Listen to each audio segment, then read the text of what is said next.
Hi, and welcome to AE Help's IELTS test preparation videos. This material is taken from www.aehelp.com. For more videos, practice lessons, and tests, please visit us there and join the full course. Alright, so in this video, we are going to be looking at preparation for Task 2 writing of the academic IELTS exam. I'm going to show you several steps that you need to practice again and again at home before you sit the exam so that you can get a very good mark on the Task 2 essay. Some of these strategies you're going to use during the test, and many of them you need to perfect at home. Okay, so again, we are looking at writing Task 2, academic IELTS.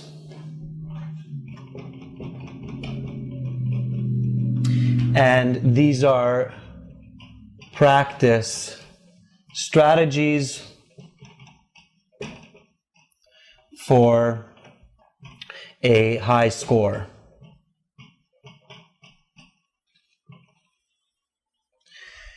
So this lesson will be divided into 3 steps. The first step will be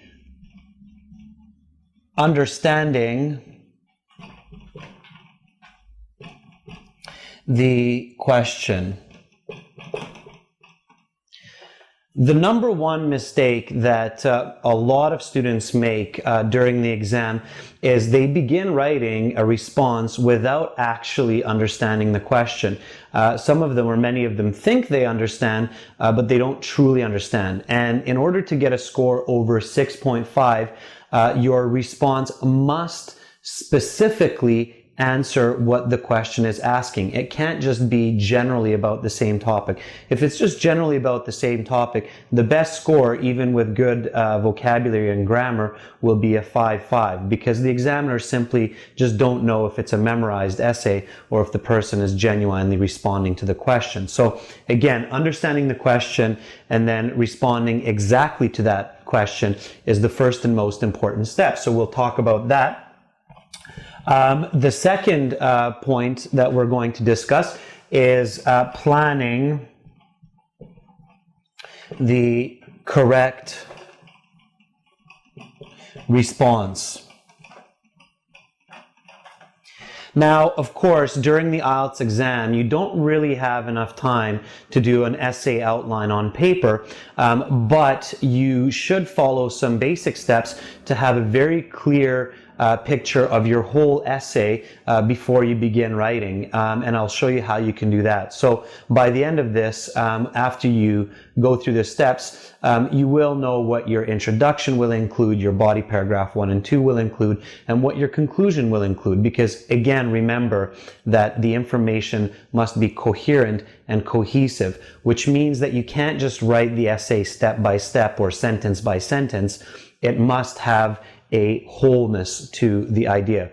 Okay, and then the third part of this lesson will be actually just writing the response, so writing the essay, and I'm going to use an example question from the AE Help materials to show you how to go through each of these steps and come out with a very good, strong essay at the end that will get you that 6.5 or higher score. Okay, so writing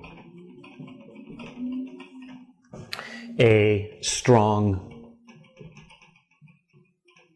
essay. Okay, so first of all, let's look at understanding the question.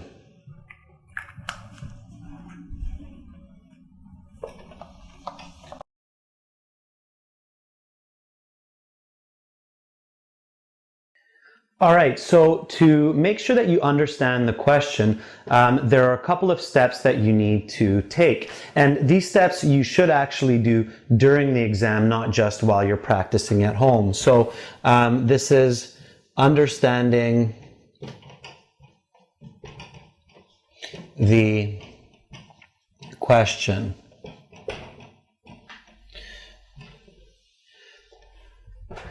Okay, so as we discussed in some of the previous videos where we looked at some of the key strategies, remember that paraphrasing is a very powerful tool to check our understanding. So it's human nature to think that we understand information, but often we don't understand information, or we just partially understand information. This is not good enough for task 2 of the IELTS. In task 2 of the IELTS, you need to completely and in detail understand that question. So use paraphrasing to check your own understanding. So first of all, paraphrase the question. Now, with practice during the exam, this shouldn't take you any more than 2 minutes. And using these 2 minutes from the 40 minutes is absolutely worth the invested time. Why? Because paraphrasing the question, first of all, you'll make sure that you understand it clearly. So makes sure you understand clearly. Secondly, when you paraphrase the question, you're collecting some very useful synonyms for the essay, because the words that are in the question, of course, are the topics and the controlling ideas. And you are going to use these words throughout the essay. So it's good if you can use some synonyms and be a little bit more colorful, a little bit more flexible with your language. So collects very useful vocabulary.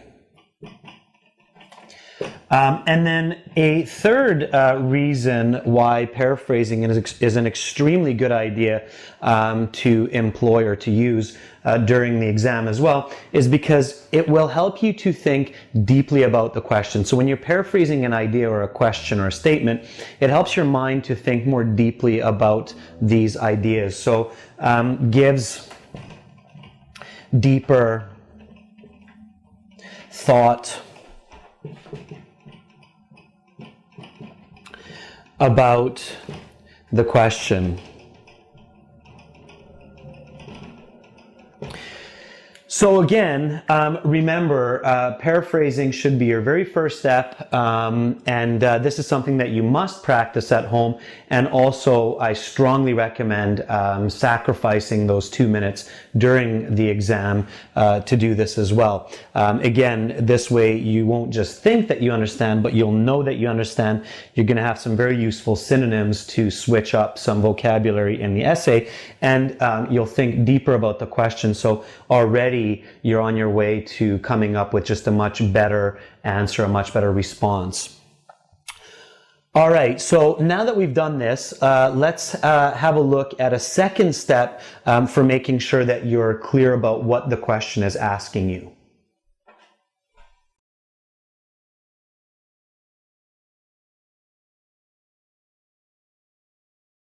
Okay, so I'm going to give you an example of this paraphrasing the question, and for this I strongly suggest using the method of synonyms.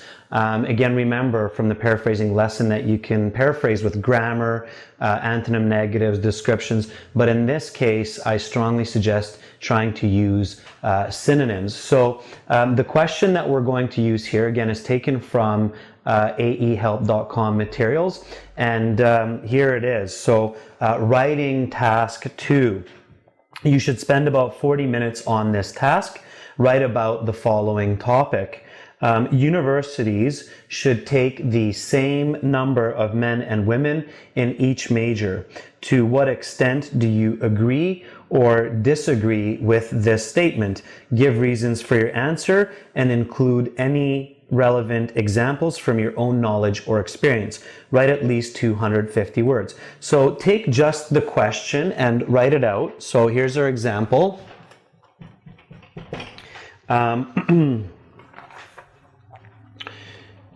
Universities should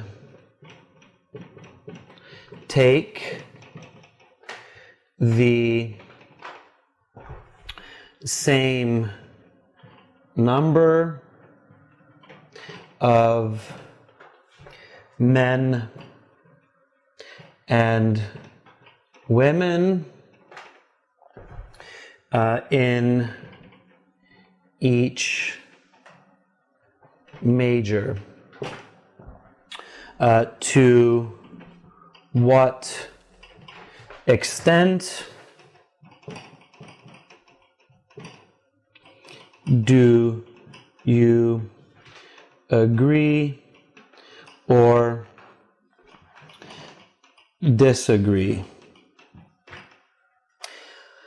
Okay, so at home as well, take a different colored pen or pencil, and above the original question, just use your own words. If you're having difficulty, use a thesaurus. It's basically a synonym dictionary, and paraphrase the question.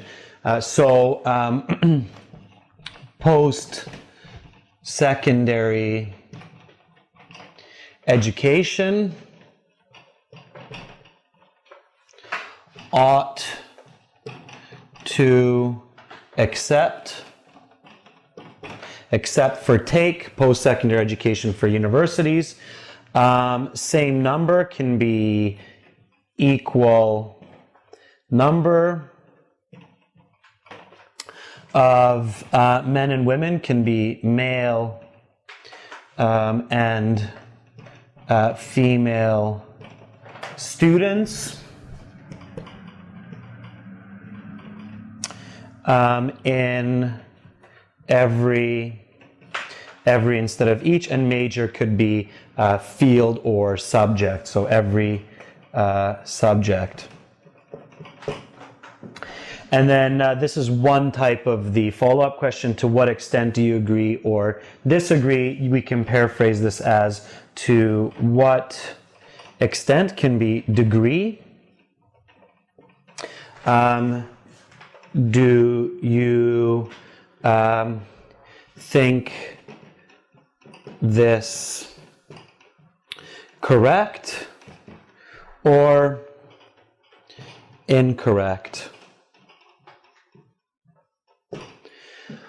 Okay, so now that I've paraphrased the question with my own words, I can be sure that I know what it's asking me. And of course, as we can see, there are lots of very useful words here that I'll be able to apply in the essay and just make it sound that much better. Okay, so now that we've done this, let's go to the second step of understanding the question.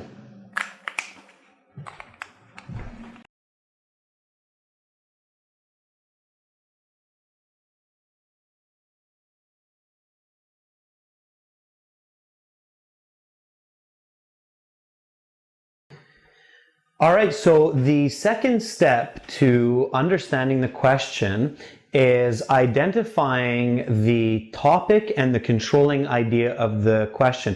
Basically, every statement or every question has a topic and a controlling idea. The topic means what or who we're talking about, and the controlling idea is everything that is connected to that person or that object or that idea that we're talking about. So the second step of understanding the question is identify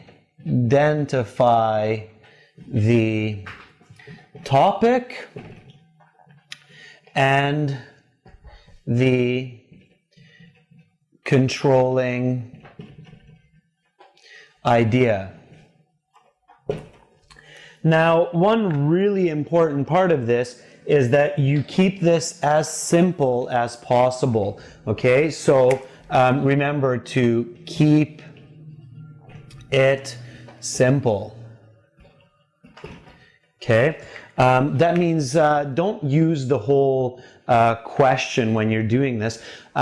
It's kind of interesting, but in the IELTS for task 2, often the question is quite long and includes a lot of words, and it can be simplified in a much more elegant way. So In our example, our sentence is already quite simple, but you'll see that many of these task 2 questions are 3 sentences or 3-4 lines long. You should be able to make it just a lot less and a lot more simple. So try to do that. That's a really important part of this. Okay, so remember that the topic is the subject. What or who the question is concerned with.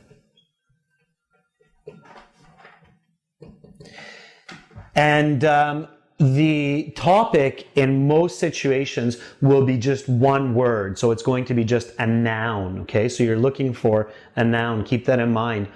Sometimes you'll need an adjective that describes the noun a little bit more. Like, for example, the subject might be students, but more specifically, it might be university students. So make sure that you're clear about that. It is important that you are specific about the topic. So if it's university students, then you need to say university students.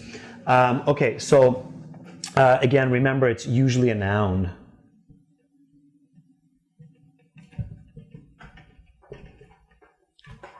So it's a noun or one word. Can you think of what the topic is in the question example that we're using in this video?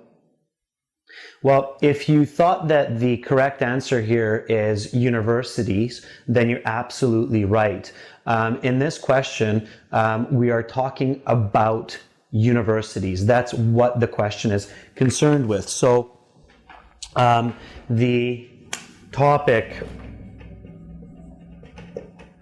in our case is university. And when you're identifying the topic and the controlling idea, use the original question, not your paraphrase, okay? All right, so the topic is university. So now the next step here, of course, is figuring out the controlling idea. So what is controlling the idea of university in our question? All right, so let's have a look at that.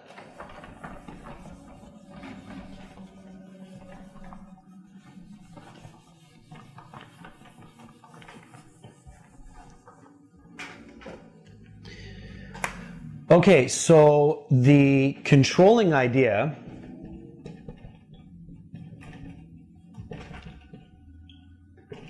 is everything that's connected to that topic.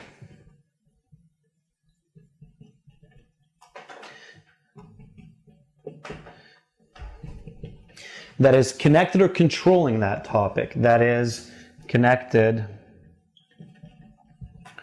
with the topic. Again, this is where you want to keep it simple. So in our example, what controls the topic of universities? So in our example, the controlling idea is what? So try to think about that.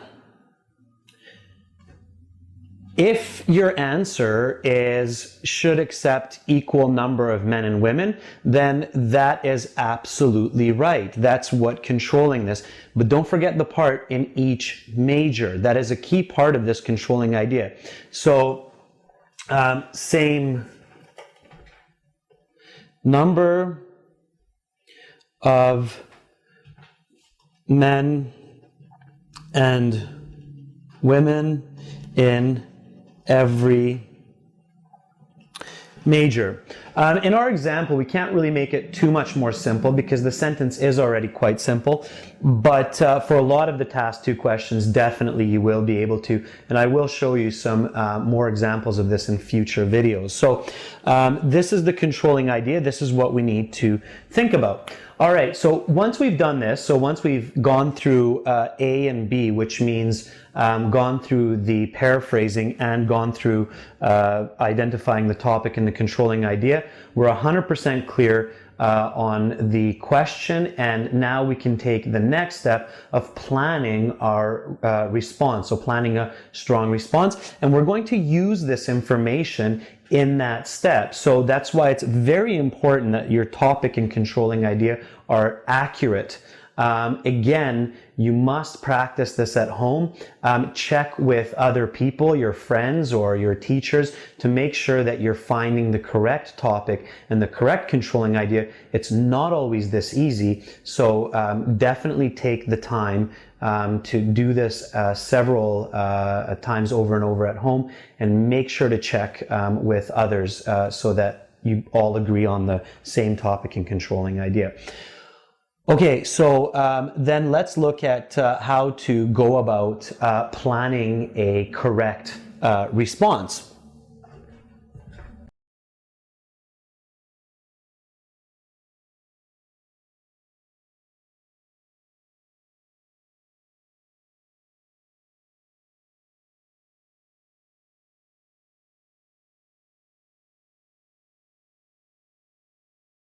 Okay, so then the second step, once we've understood the question precisely, is to plan a correct response. So planning a correct response.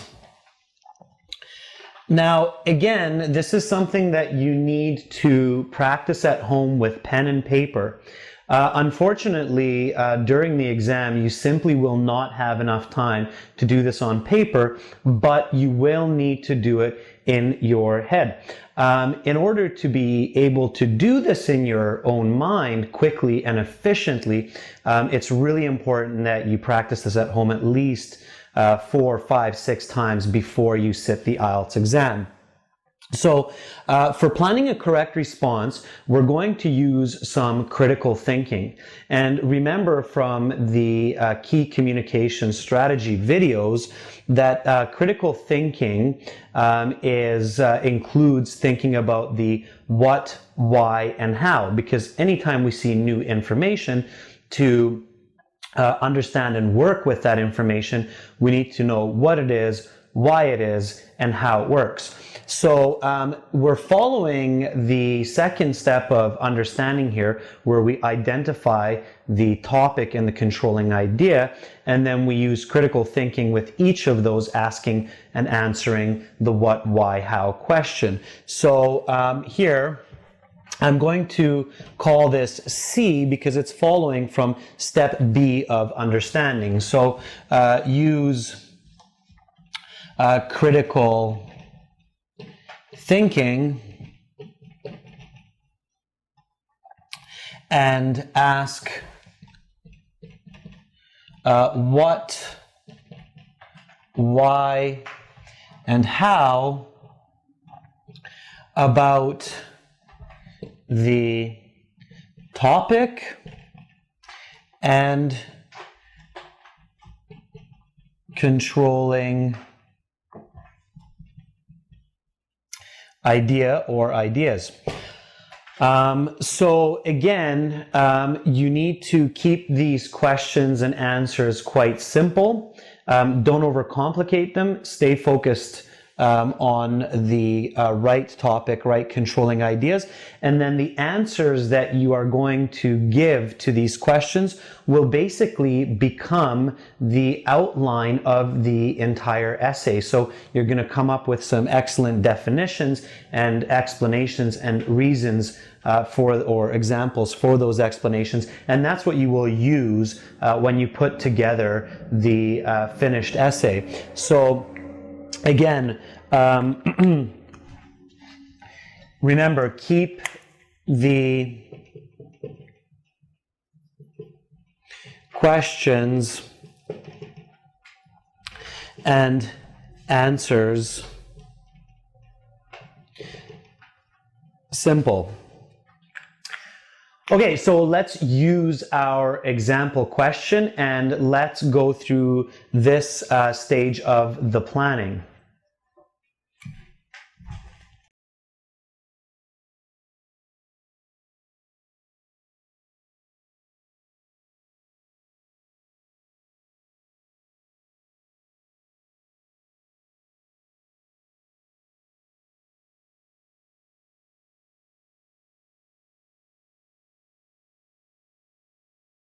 So again, the material and lesson that you just saw is coming from www.aehelp.com.